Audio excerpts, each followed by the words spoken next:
이 사연은 서울 강남의 한 저택에서 일어난 일을 각색하였습니다.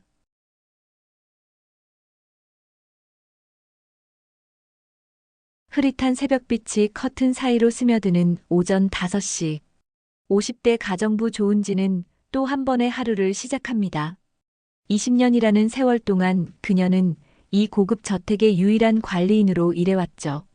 손길 하나하나에 정성을 담아 청소하는 그녀의 몸짓은 마치 의식을 치르는 듯 경건했습니다.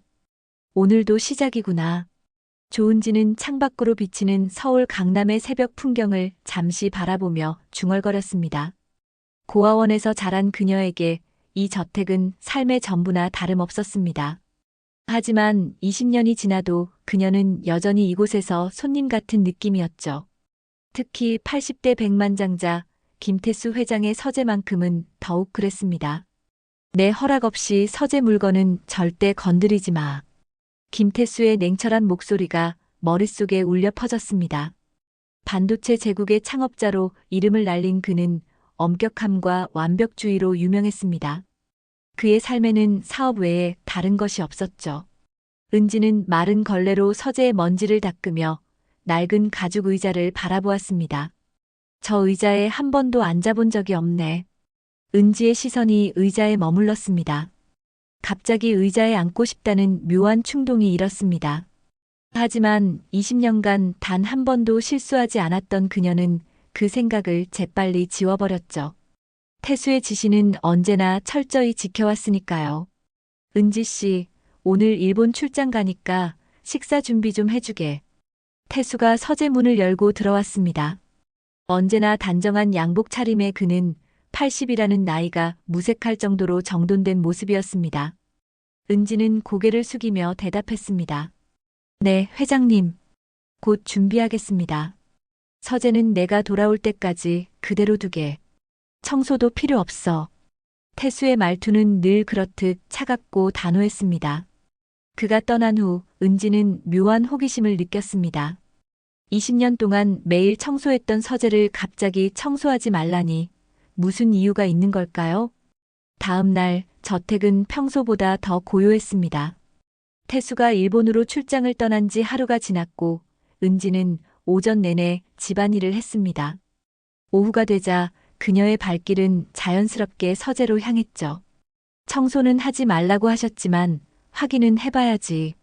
서재 문을 열고 들어선 은지는 창가에 쌓인 먼지를 보았습니다. 평소 같았으면 즉시 닦아냈을 텐데 오늘은 망설였습니다.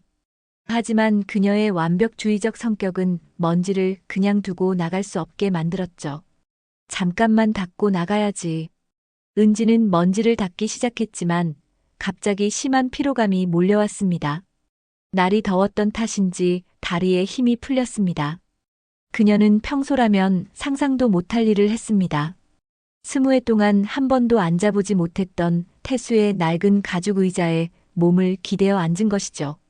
아이고, 잠시만. 의자는 생각보다 편안했습니다. 은지는 등을 기대며 잠시 눈을 감았습니다. 그 순간 의자 등받이에서 이상한 소리가 들렸습니다. 딸깍. 그리고 예상치 못한 일이 일어났습니다. 책상 아래에서 작은 서랍이 튀어나온 것이죠. 은지는 놀라 벌떡 일어났습니다. 20회 동안 이 서재를 청소했지만 그런 서랍이 있다는 사실은 전혀 몰랐습니다. 이게 뭐지? 호기심을 이기지 못한 은지는 조심스럽게 서랍을 열었습니다. 안에는 오래된 상자 하나가 있었습니다. 상자 안에는 바래진 편지와 사진들이 담겨 있었죠. 은지는 조심스럽게 사진 한 장을 꺼내 들었습니다. 사진 속에는 젊은 태수와 5살쯤 된 소녀가 손을 잡고 웃고 있었습니다. 소녀의 웃는 모습이 어딘가 익숙했습니다. 은지는 혼란스러웠죠. 그리고 편지 한 장을 펼쳤습니다. 은지야, 아빠가 늘 지켜줄게. 순간 은지의 손이 떨렸습니다. 은지라니, 그것은 자신의 이름이었습니다. 그리고 사진 속 소녀와 자신이 닮아 있다는 사실이 갑자기 명확하게 다가왔죠. 은지는 자신의 과거, 고아원에 버려지기 전에 희미한 기억들을 떠올렸습니다. 아버지의 얼굴은 기억나지 않았지만 따뜻한 손길만은 희미하게 남아 있었죠. 이 소녀가 나. 은지의 심장이 격렬하게 뛰기 시작했습니다. 만약 이 사진 속 소녀가 자신이라면, 그리고 태수가 자신의 아버지라면, 20년 동안 그녀는 자신의 아버지를 위해 가정부로 일해온 것일까요? 은지는 발견한 편지와 사진을 서둘러 복사했습니다. 태수가 언제 돌아올지 모르니 증거를 남겨두어야 했죠. 서랍을 원래대로 닫고 의자에서 일어난 그녀는 복사한 자료를 품에 꼭 안았습니다. 가슴이 터질 듯 뛰었지만 표정은 담담하게 유지했습니다. 20년간의 가정부 생활이 그녀에게 감정을 숨기는 방법을 가르쳐 준 것이죠. 이게 진짜일 리가 없어. 집으로 돌아온 은지는 작은 원룸벽에 사진을 붙이고 몇 시간이고 들여다보았습니다.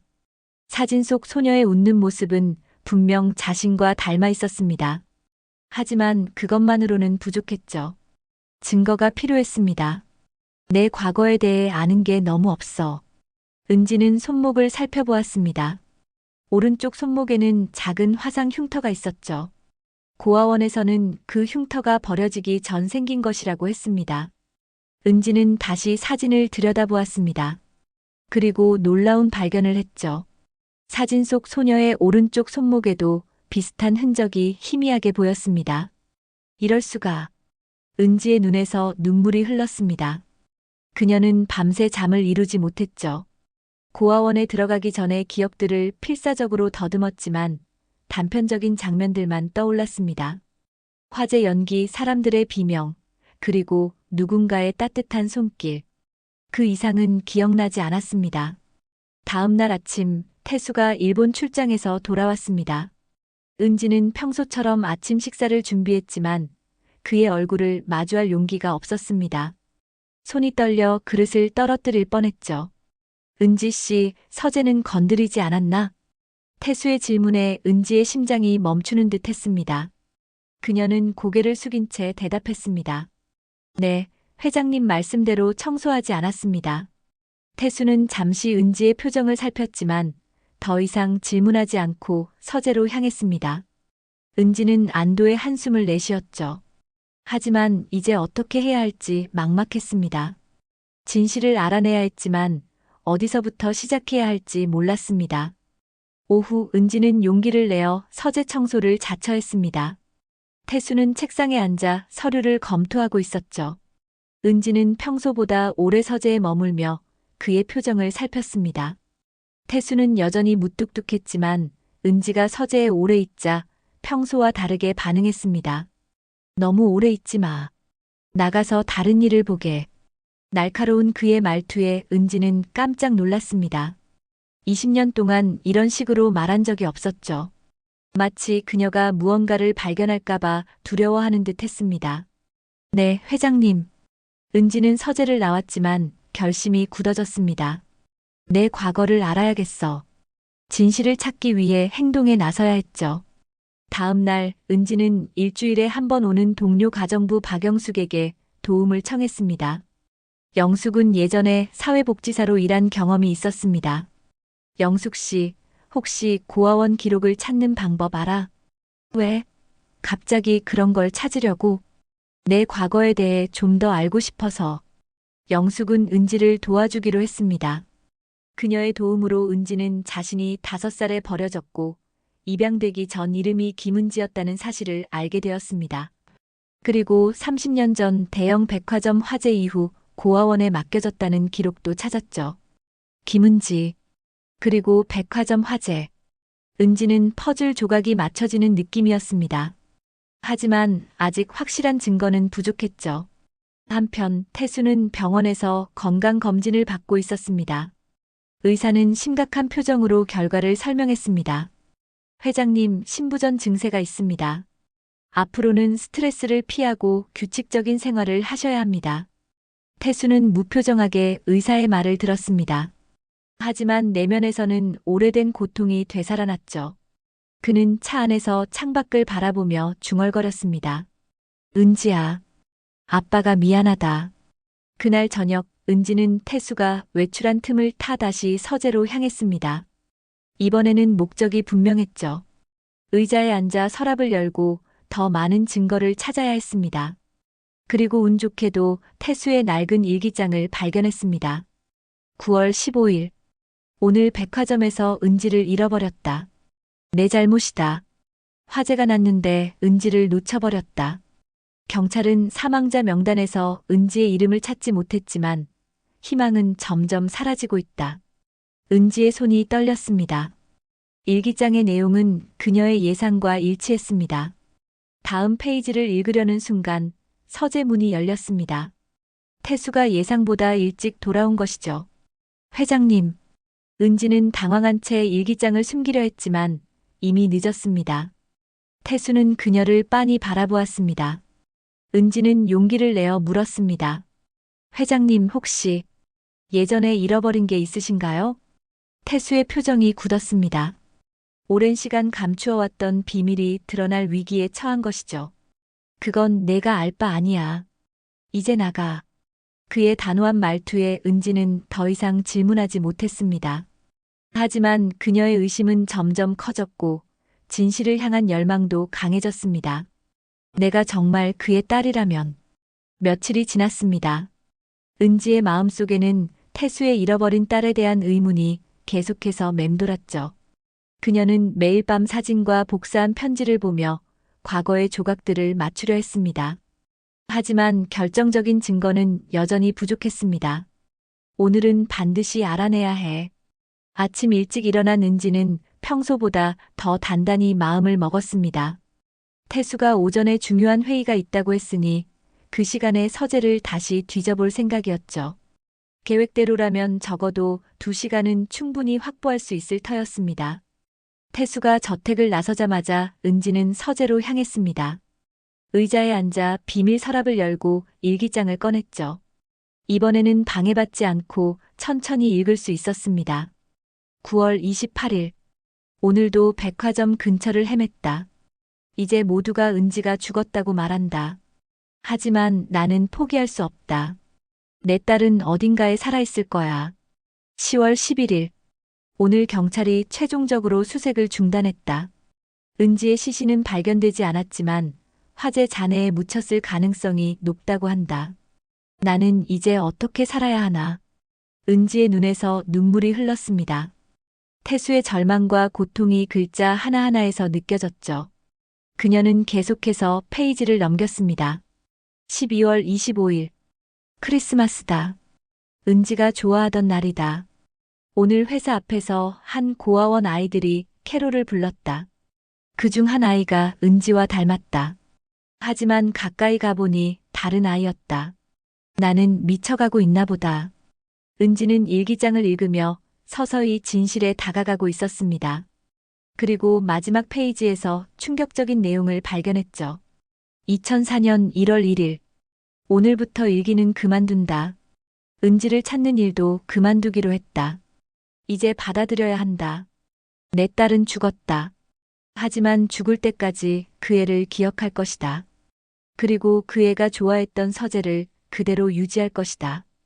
은지야, 아빠가 미안하다. 은지는 일기장을 가슴에 안고 흐느꼈습니다. 이제 확신이 들었죠. 그녀가 바로 태수의 잃어버린 딸이었습니다. 화재 속에서 누군가에게 구조되어 고아원에 보내진 것이 분명했습니다.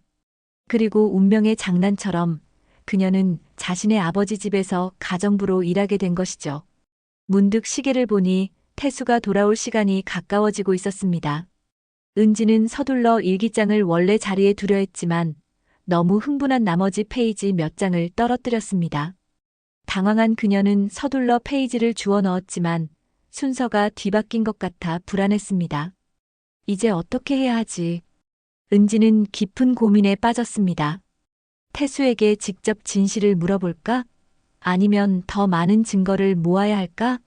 그녀의 마음은 혼란스러웠죠. 그때 서재 문이 열렸습니다.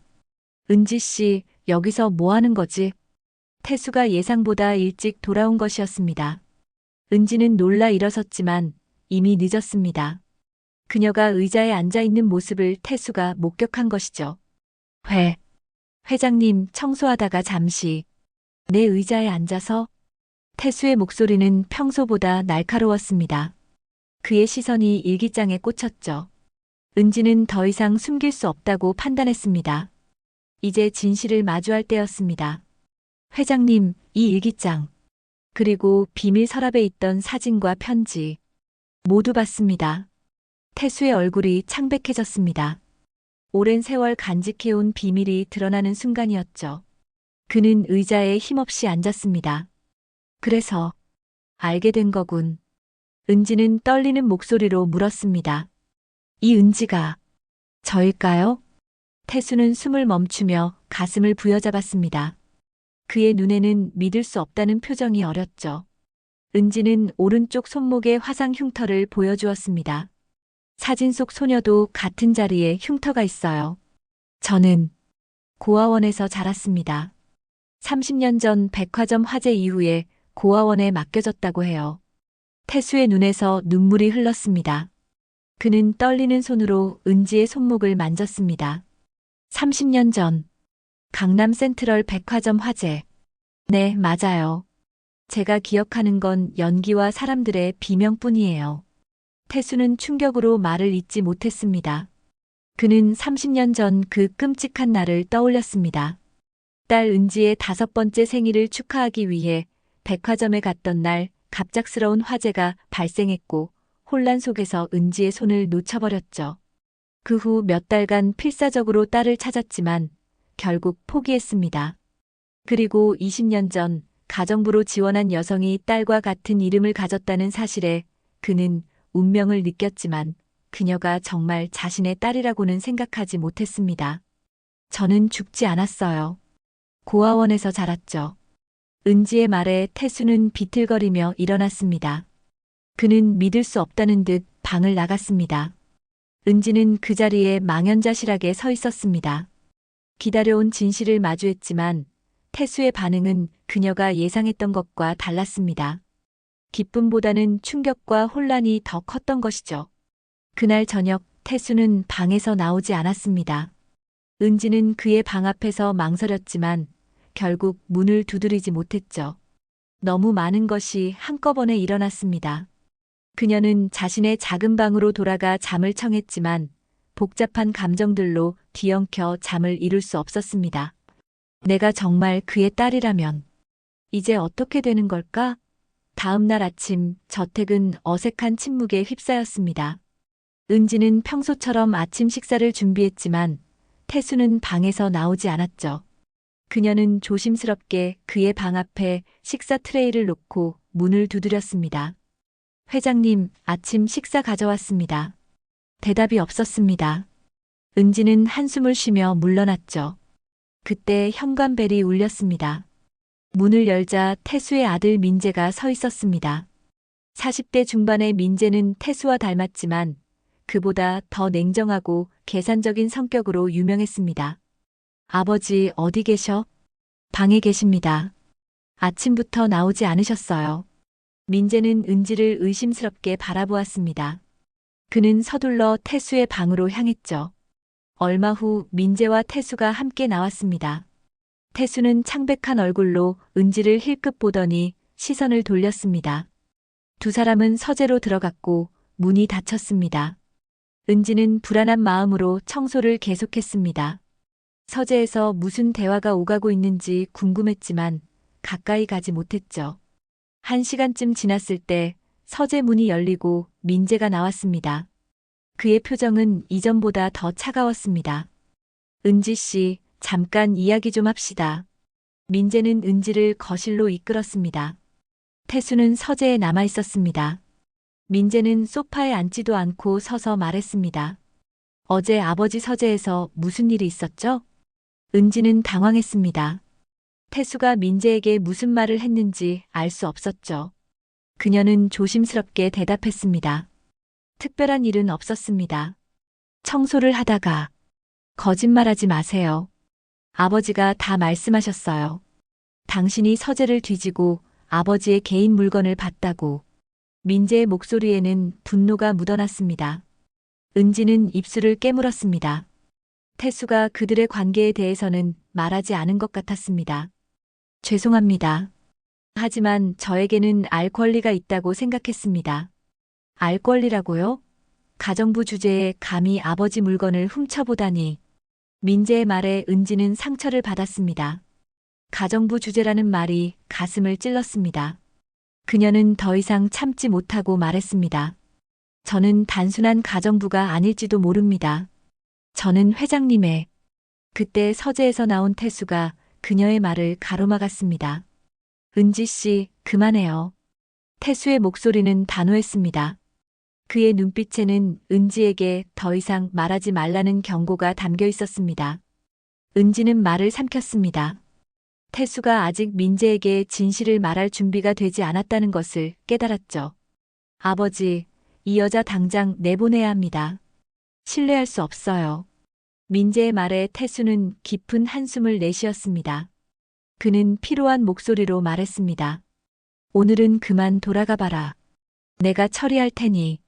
민재는 불만스러운 표정으로 태수를 바라보았지만 더 이상 말하지 않고 저택을 나갔습니다. 그가 떠나자 무거운 침묵이 내려앉았습니다. 태수와 은지는 서로를 바라보았습니다.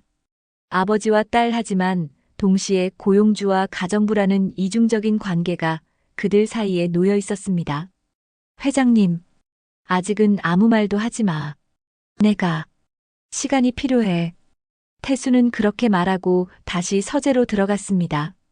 은지는 그 자리에 우두커니 서 있었습니다. 그녀도 시간이 필요했습니다. 30년 동안 몰랐던 진실을 받아들이는 것은 쉽지 않았으니까요. 오후 태수는 갑자기 가슴 통증을 호소했습니다. 은지는 서둘러 구급차를 불렀고 태수는 병원으로 이송되었습니다. 의사는 신부전 증세가 악화되었다고 진단했습니다.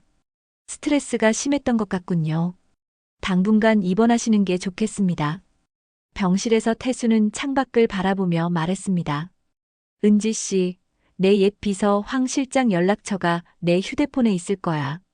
그에게 연락해줘. 네, 회장님. 은지는 태수의 지시대로 황 실장에게 연락했습니다. 황 실장은 태수의 오랜 비서로 20년 전 은퇴했지만 여전히 태수와 가까운 사이였죠. 다음 날 황 실장이 병원을 찾아왔습니다.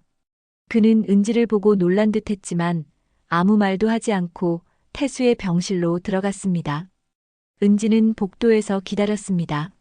1시간 후 황 실장이 나왔고 그녀에게 다가왔습니다. 은지 씨, 회장님께서 잠시 들어오라고 하십니다. 병실에 들어서자 태수는 침대에 반쯤 기대어 앉아 있었습니다. 그의 얼굴은 피로했지만 눈빛은 이전보다 부드러워 보였습니다. 은지 씨, 황 실장에게 모든 걸 말했어. 그는 당시 화재 사고 때 나와 함께 널 찾아다녔던 사람이야. 황 실장이 말을 이었습니다. 정말 놀랍군요. 저는 30년 전 그 사고를 잊은 적이 없습니다. 회장님이 얼마나 고통스러워 하셨는지. 태수가 조용히 말했습니다. 황 실장은 내가 정말 내 딸인지 확인하는데 도움을 줄 거야. 그리고 당시 상황에 대해서도 설명해 줄 수 있을 거고. 은지는 황 실장을 바라보았습니다. 그는 진지한 표정으로 고개를 끄덕였습니다. 내가 기억하는 한 화재가 시작됐을 때 회장님은 은지 양을 안고 탈출하려 했습니다. 하지만 천장이 무너지면서 혼란이 커졌고 그 과정에서 은지 양을 놓치셨죠. 이후 며칠간 병원과 임시 대피소를 모두 찾아다녔지만 은지 양을 찾지 못했습니다. 은지는 숨을 깊게 들이마셨습니다. 황 실장의 말은 그녀가 고아원에서 들었던 이야기와 일치했습니다. 화재 당시 한 소방관이 그녀를 구조했고 부모를 찾지 못해 고아원으로 보내졌다는 것이죠. 황 실장, 사고 당시 은지의 오른쪽 손목에 화상이 있었던 것 기억나나? 태수의 질문에 황 실장은 잠시 생각에 잠겼습니다. 네, 기억납니다. 은지 양이 4살 때쯤 주방에서 실수로 다친 적이 있었죠. 작은 흉터가 남았는데 은지는 떨리는 손으로 자신의 오른쪽 손목을 내밀었습니다. 거기에는 분명한 화상 흉터가 있었습니다. 황 실장의 눈이 커졌습니다. 이건 정말. 태수의 눈에서 눈물이 흘렀습니다. 그는 약해진 목소리로 중얼거렸습니다. 내가 은지를 지키지 못했어. 내 딸을 잃어버렸는데 알고 보니 20년 동안 내 집에서 가정부로 일하고 있었다니. 은지도 눈물을 참을 수 없었습니다. 30년의 세월, 잃어버린 가족과 기억들. 그리고 운명의 장난처럼 다시 만난 아버지와 딸. 황 실장은 조용히 방을 나갔고 태수와 은지는 처음으로 아버지와 딸로서 마주보게 되었습니다. 병실에 고요함이 내려앉았습니다. 태수와 은지, 아버지와 딸이 30년 만에 진정한 의미로 서로를 마주하고 있었죠. 그들 사이에는 말로 다 할 수 없는 감정이 흘렀습니다. 아픔, 그리움, 혼란, 그리고 희미한 희망까지. 은지야. 태수의 목소리는 떨렸습니다. 처음으로 그녀를 은지 씨가 아닌 은지야라고 불렀죠. 그 한마디에 은지의 눈에서 눈물이 쏟아졌습니다. 그녀는 병상 곁으로 다가가 태수의 손을 조심스럽게 잡았습니다. 아버지, 라고 불러도 될까요? 태수는 말없이 고개를 끄덕였습니다. 그의 눈에도 눈물이 고였죠. 30년간 가슴에 묻어두었던 슬픔이 한꺼번에 터져나왔습니다. 내가 널 찾지 못해서 미안하다. 아니에요. 제가 살아있어서 다행이잖아요. 우리가 다시 만났잖아요. 은지는 태수의 손을 꼭 쥐었습니다. 그들은 오랫동안 말없이 서로를 바라보았죠. 20년 동안 매일 보았지만 정작 서로를 제대로 보지 못했던 두 사람. 이제야 비로소 서로의 눈에 담긴 진심을 읽을 수 있었습니다. 내가 정말 내 은지인지 확신하고 싶어. 태수의 말에 은지는 고개를 끄덕였습니다. 의심의 여지를 완전히 없애기 위해 DNA 검사가 필요하다는 것을 그녀도 알고 있었습니다. 네, 저도 그래요. DNA 검사를 하면 될 것 같아요. 태수는 황 실장에게 연락해 검사를 준비하도록 지시했습니다. 그날 오후 병원에서 두 사람의 DNA 샘플을 채취했습니다. 결과는 3일 후에 나올 예정이었죠. 결과가 나올 때까지 아무에게도 말하지 말자. 특히 민재에게는. 태수의 말에 은지는 의아했지만 고개를 끄덕였습니다. 민재가 이 사실을 어떻게 받아들일지 그녀도 걱정되었습니다. 특히 그가 그녀를 가정부 주제라고 무시했던 것을 생각하면 더욱 그랬죠. 다음 날 은지는 평소처럼 저택에서 일했습니다. 하지만 모든 것이 달라진 느낌이었습니다. 이제 그녀는 이 집의 단순한 가정부가 아닌 주인의 딸이자 진정한 상속자일지도 모른다는 사실이 머릿속을 맴돌았습니다. 거실의 가족 사진들을 보며 그녀는 처음으로 자신의 어머니에 대해 궁금해졌습니다. 어머니는 어떤 분이셨을까? 그때 현관문이 열리고 민재가 들어왔습니다. 그는 은지를 보자 차갑게 인사했습니다. 아버지는 어떠세요? 안정을 찾으셨습니다. 내일쯤 퇴원하실 것 같아요. 민재는 은지를 의심스럽게 바라보았습니다. 그의 눈에는 여전히 불신이 가득했죠. 은지 씨, 솔직히 말해보세요. 아버지의 서재에서 무엇을 찾았죠? 뭔가 훔치려고 했던 건 아닙니까? 은지는 깊은 숨을 내쉬었습니다. 태수의 말대로 아직은 진실을 밝힐 때가 아니었습니다. 하지만 거짓말을 하고 싶지도 않았죠. 전 아무것도 훔치지 않았어요. 다만 제 과거에 대한 단서를 찾았을 뿐입니다. 과거라고요? 무슨 말씀이신지. 그때 전화벨이 울렸습니다. 민재가 전화를 받았고 병원에서 온 연락이었습니다. 태수의 상태가 갑자기 악화되어 중환자실로 옮겼다는 소식이었죠. 민재는 서둘러 병원으로 향했고 은지도 그를 따라갔습니다.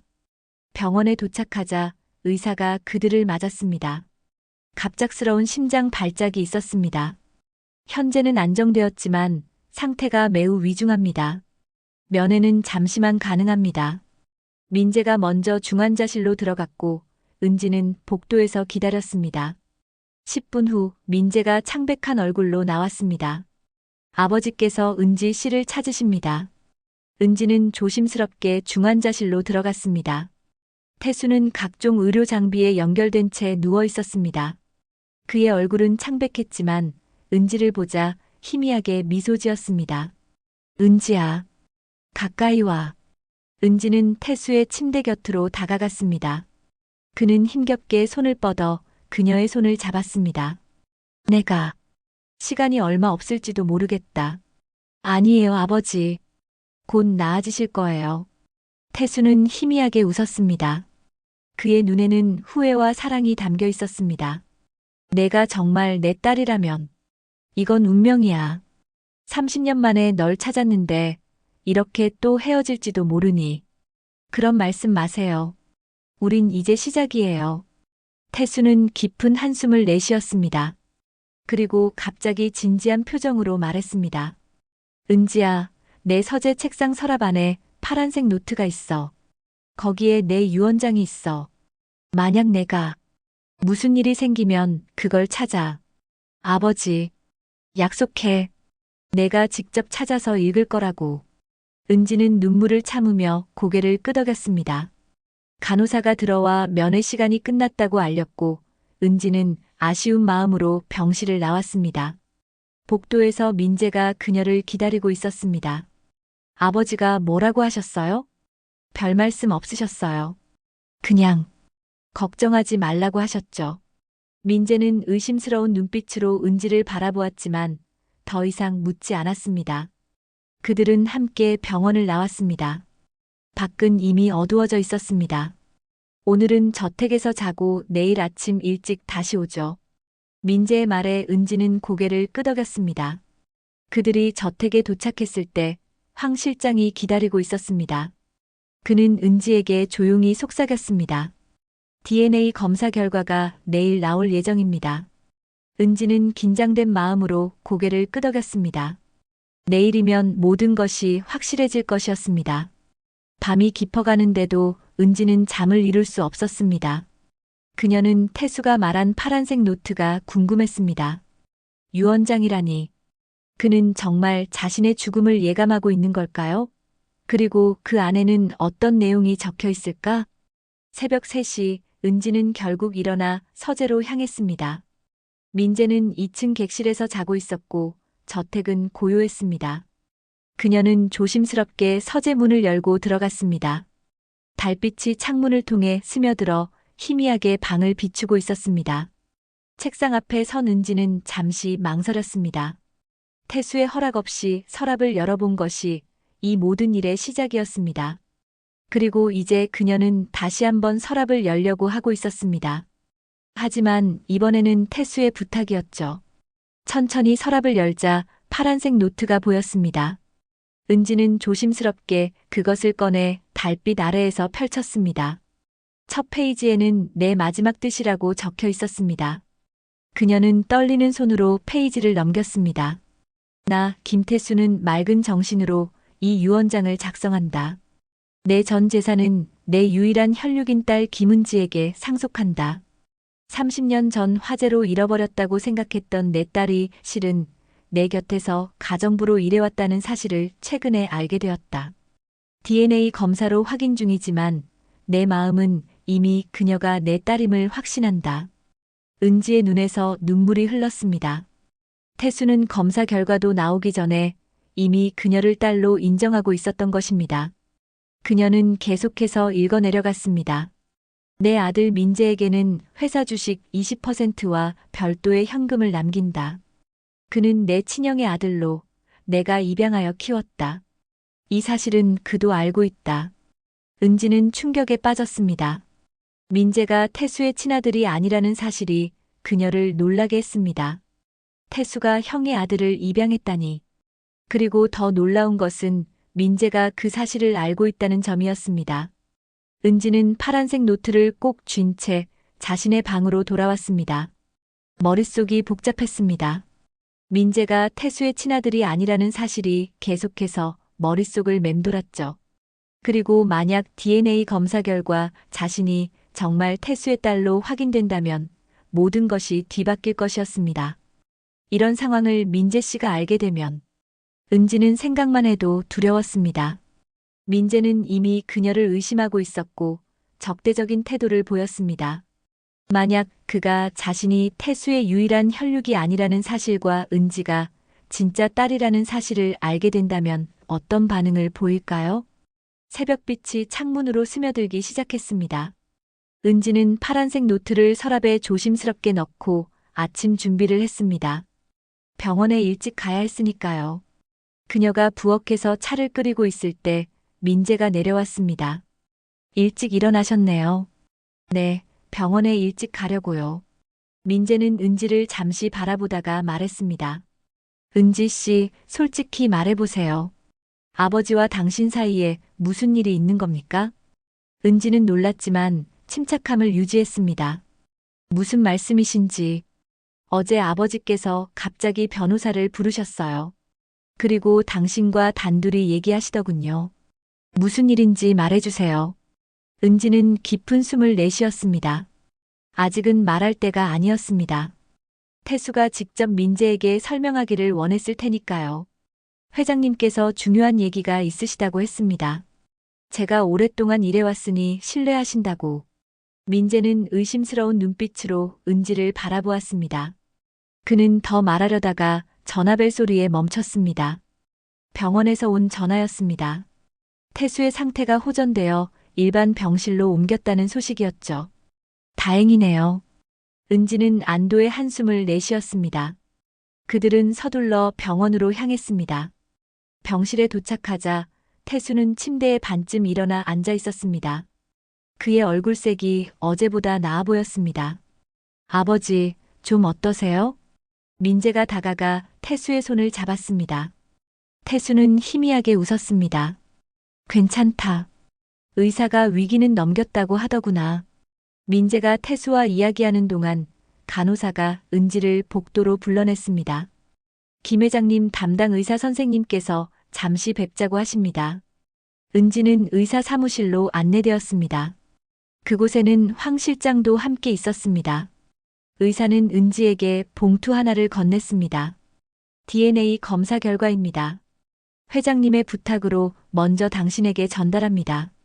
떨리는 손으로 봉투를 연 은지는 결과지를 읽었습니다. 친자 관계 확률 99.9999%. 그녀의 눈에서 눈물이 흘렀습니다. 과학적으로도 확인된 것입니다. 그녀는 정말 김태수의 딸이었습니다. 축하드립니다, 은지 양. 황 실장이 진심 어린 목소리로 말했습니다. 그는 은지의 어린 시절을 기억하는 몇 안 되는 사람 중 하나였습니다. 이제 민재 씨에게도 알려야 할까요? 회장님께서 직접 말씀하시겠다고 하셨습니다. 지금 가시죠. 병실로 돌아가는 길에 은지의 마음은 복잡했습니다. 기쁨과 두려움이 뒤섞였습니다. 이제 그녀의 정체성이 완전히 바뀌게 될 것이었습니다. 더 이상 고아도 가정부도 아닌 재벌가의 딸로서의 삶이 시작되는 것이었죠. 병실 문을 열자 태수와 민재가 심각한 표정으로 대화 중이었습니다. 두 사람은 은지를 보고 말을 멈췄습니다. 태수가 손짓으로 은지를 불렀습니다. 은지야, 들어오렴. 민재에게 지금 모든 걸 설명하고 있었단다. 은지는 조심스럽게 병실로 들어갔습니다. 민재의 표정은 믿을 수 없다는 듯 굳어 있었습니다. DNA 검사 결과가 나왔어. 태수가 은지에게 말했습니다. 그녀는 고개를 끄덕이며 결과지를 건넸습니다. 태수는 그것을 보고 눈물을 흘렸습니다. 확실해졌구나. 내가 정말 내 딸이었어. 민재는 충격받은 표정으로 자리에서 일어났습니다. 그의 얼굴은 분노와 배신감으로 일그러졌습니다. 이게 무슨 소리예요? 이 가정부가 갑자기 아버지의 딸이라고요? 말도 안 돼요. 민재야, 진정하거라. 이건 사실이야. 은지는 30년 전 백화점 화재로 잃어버렸다고 생각했던 내 딸이다. 내가 나에게 온 것보다 더 오래전의 일이지. 태수의 말에 민재는 웃음을 터뜨렸습니다. 그것은 비웃음이었죠. 정말 우스운 일이네요.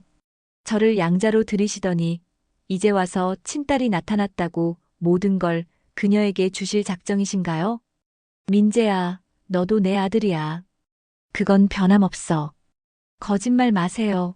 어제 변호사를 부르신 이유가 유언장을 바꾸기 위해서였죠? 이 여자에게 모든 걸 주기 위해서. 민재의 목소리가 점점 커졌습니다. 그의 눈에는 분노가 가득했습니다. 태수는 한숨을 내쉬었습니다. 내가 받을 것은 이미 정해져 있어. 회사 주식 20%와 충분한 현금을. 20%라고요? 이 낯선 여자가 나타나기 전까지 저는 모든 것을 물려받을 예정이었어요. 20년 동안 회사를 위해 일했는데 이제 와서 가정부에게 모든 걸 빼앗길 순 없어요. 민재는 격분했습니다. 은지는 말없이 서 있었습니다. 그녀는 이런 상황을 원한 적이 없었습니다. 그저 자신의 뿌리를 알고 싶었을 뿐이었죠. 민재 씨, 저는 당신에게 할 말 없어요. 가정부 주제에 감히 이런 짓을 벌이다니. 아버지를 속여서 재산을 노리는 거죠? 민재의 말에 태수가 분노했습니다. 민재, 그만해. 은지는 내 딸이야. DNA 검사로 확인된 사실이야. 그리고 내가 원래 내 친형의 아들이라는 것도 넌 알고 있잖아. 내가 널 사랑하는 마음은 변함없어. 하지만 은지도 내 핏줄이야. 민재는 씁쓸하게 웃었습니다. 그는 은지를 노려보았습니다. 당신, 이제 만족했나요? 아버지의 심장이 약하다는 걸 알면서 이런 충격을 주다니. 정말 딸 노릇 잘하는군요. 그의 말은 은지의 가슴을 찔렀습니다. 민재는 화를 참지 못하고 병실을 뛰쳐나갔습니다. 그가 나간 후 병실에는 무거운 침묵이 내려앉았습니다. 미안하구나, 은지야. 민재가 좀 더 이해해 주길 바랐는데. 태수의 말에 은지는 고개를 저었습니다. 아니에요, 아버지. 민재 씨 입장에서는 이해할 수 없는 일이었을 거예요. 시간이 필요할 뿐이에요. 하지만 은지의 마음은 무거웠습니다. 자신 때문에 태수와 민재 사이에 갈등이 생겼다는 생각에 괴로웠습니다. 그녀는 정말 이런 결과를 원한 것이 아니었습니다. 그날 저녁 은지는 태수의 곁을 지켰습니다. 민재는 병원에 다시 나타나지 않았습니다. 간호사가 면회 시간이 끝났다고 알리자 태수는 은지의 손을 잡았습니다. 내일 퇴원할 거야. 그리고 내가 내 딸로서 공식적으로 인정받을 수 있도록 모든 절차를 밟을 거야. 아버지, 서두르지 마세요. 건강이 우선이에요. 아니다. 이미 30년을 잃었어. 더 이상 시간을 낭비하고 싶지 않아. 태수의 눈에는 결연한 의지가 담겨 있었습니다. 은지는 고개를 끄덕였지만 마음 한편으로는 민재가 걱정되었습니다. 그가 어떤 행동을 할지 예측할 수 없었기 때문이었죠. 다음 날 아침 은지는 태수의 퇴원을 돕기 위해 일찍 병원에 도착했습니다. 병실 문을 열자 뜻밖의 광경이 펼쳐졌습니다. 민재가 태수의 병상 옆에 앉아 조용히 대화를 나누고 있었습니다. 은지가 들어오자 두 사람은 대화를 멈췄습니다. 아, 은지야. 왔구나. 태수가 반갑게 말했지만 민재의 표정은 여전히 차가웠습니다. 그는 자리에서 일어나 은지를 스쳐 지나갔습니다. 문 앞에서 잠시 멈춰서서 그녀를 돌아보았죠. 당신이 이겼어요. 축하해요, 김은지 씨. 비꼬는 듯한 어조였지만 어제의 분노는 조금 가라앉은 것 같았습니다. 민재는 그렇게 말하고 병실을 나갔습니다. 은지는 태수에게 다가갔습니다. 무슨 일이 있으셨어요? 민재와 오랜 이야기를 나눴단다. 처음엔 받아들이기 힘들어했지만 조금은 이해한 것 같아. 태수의 목소리에는 안도감이 묻어났습니다. 그는 이어서 말했습니다. 내가 내 딸이라는 사실이 알려지면 언론의 관심이 집중될 거야. 준비해야 해. 은지는 그 생각에 긴장했습니다. 그녀는 평생 조용히 살아왔습니다. 갑자기 재벌가의 딸로 주목받는다는 것은 상상하기 어려웠죠. 꼭 공개해야 할까요? 숨길 수는 없어. 회사 주식의 상당 부분을 내게 상속할 테니 언젠가는 알려질 수밖에 없어. 태수의 말에 은지는 고개를 끄덕였습니다. 하지만 내심 두려웠습니다. 그녀의 삶이 완전히 바뀌게 될 것이었으니까요. 오전 11시 태수는 퇴원 수속을 마쳤습니다. 은지가 그를 부축하여 병원을 나오는데 갑자기 수많은 플래시 세례가 그들을 맞이했습니다. 기자들이 병원 입구에 몰려 있었습니다. 김 회장님, 실종됐던 따님을 찾으셨다는 소문이 사실입니까? 이 여성이 30년 전 잃어버린 따님인가요? DNA 검사 결과는 어떻게 됐습니까? 은지는 놀라 얼어붙었습니다. 태수는 침착하게 기자들을 응시했습니다. 모든 질문에 답할 시간이 있을 겁니다. 지금은 건강이 우선이니 양해해 주십시오. 태수의 경호원들이 기자들을 제지하고 두 사람을 차로 안내했습니다. 차 안에서 태수는 한숨을 내쉬었습니다. 누가 언론에 흘렸을까? 은지는 민재를 떠올렸지만 말하지 않았습니다. 그가 정말 그런 일을 했을까요? 차가 저택으로 향하는 동안 은지는 창밖을 바라보며 생각에 잠겼습니다. 이제 그녀의 삶은 영원히 달라질 것이었습니다. 저택에 도착하자 황 실장이 그들을 맞이했습니다. 그는 걱정스러운 표정이었습니다. 회장님, 기자들이 저택 주변에도 몰려 있습니다. 그리고 민재 부회장께서 비서실을 통해 긴급 이사회를 소집했다고 합니다. 태수는 놀라는 기색 없이 고개를 끄덕였습니다. 예상했던 일이야. 민재가 내 결정에 도전하는 거지. 어떻게 하실 겁니까? 내가 직접 이사회에 참석하마. 은지도 데려갈 거야. 태수의 결정에 은지는 놀랐습니다. 그녀는 전혀 준비가 되어 있지 않았습니다. 아버지, 저는 아직 괜찮아. 내가 누구인지 모두에게 보여줄 때야. 태수의 눈빛은 단호했습니다. 은지는 불안했지만 그의 결정을 따르기로 했습니다. 그들은 서둘러 준비를 마치고 회사로 향했습니다. 김태수 그룹 본사 건물은 서울 강남의 중심에 위치한 50층 높이의 거대한 타워였습니다. 은지는 수없이 이 건물 앞을 지나쳤지만 내부에 들어와 본 적은 없었습니다. 로비에 들어서자 모든 직원들의 시선이 그들에게 쏠렸습니다. 수군거림이 곳곳에서 들려왔죠. 저 여자가 회장님의 딸이래. 가정부였다면서? 어떻게 그런 일이? 은지는 고개를 숙인 채 태수를 따라 엘리베이터로 향했습니다. 20년간 가정부로 살아온 그녀에게 이런 관심은 너무 부담스러웠습니다. 엘리베이터가 48층 이사회실로 올라가는 동안 그녀는 심호흡을 했습니다. 긴장하지 마. 넌 내 딸이야. 당당하게 행동해. 태수의 말에 은지는 고개를 끄덕였습니다. 엘리베이터 문이 열리자 황 실장이 그들을 이사회실로 안내했습니다. 문을 열자 10여 명의 임원들이 테이블에 둘러앉아 있었고 맨 앞자리에 민재가 앉아 있었습니다. 아버지, 오셨군요. 민재의 목소리는 공손했지만 눈빛은 차가웠습니다.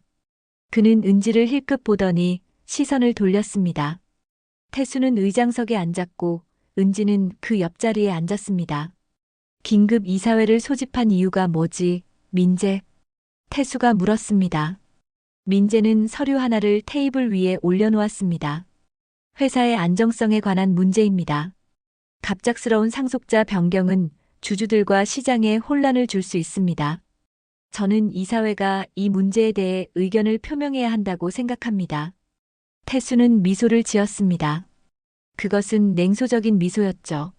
내 개인 재산을 어떻게 처리할지는 이사회의 결정 사항이 아니야. 하지만 회장님의 건강 상태와 갑작스러운 결정은 회사 경영에 직접적인 영향을 미칩니다. 특히 경영 경험이 전혀 없는 사람에게 대주주 지위를 넘기는 것은. 민재의 말에 은지는 가슴이 아팠습니다. 그는 완전히 틀린 말을 하는 것은 아니었습니다. 그녀는 정말 경영에 대해 아는 것이 없었으니까요. 하지만 태수는 단호했습니다. 은지는 내 딸이야. DNA 검사로 확인된 사실이야. 그리고 이 회사는 내가 일구어낸 것이니 내 뜻대로 할 권리가 있어. 이사회 멤버들은 불안한 시선으로 서로를 바라보았습니다. 오랫동안 민재가 다음 회장이 될 것이라 예상했던 그들에게 이런 상황은 큰 충격이었습니다. 제가 말씀드릴게요. 갑자기 은지가 자리에서 일어났습니다. 모두의 시선이 그녀에게 집중되었습니다. 그녀는 떨리는 목소리를 진정시키며 말했습니다. 저는 경영에 대해 아는 것이 없습니다. 20년 동안 가정부로 일해왔을 뿐이니까요. 저는 아버지의 재산이나 회사를 원한 적이 없습니다. 그저 제 뿌리를 알고 싶었을 뿐입니다.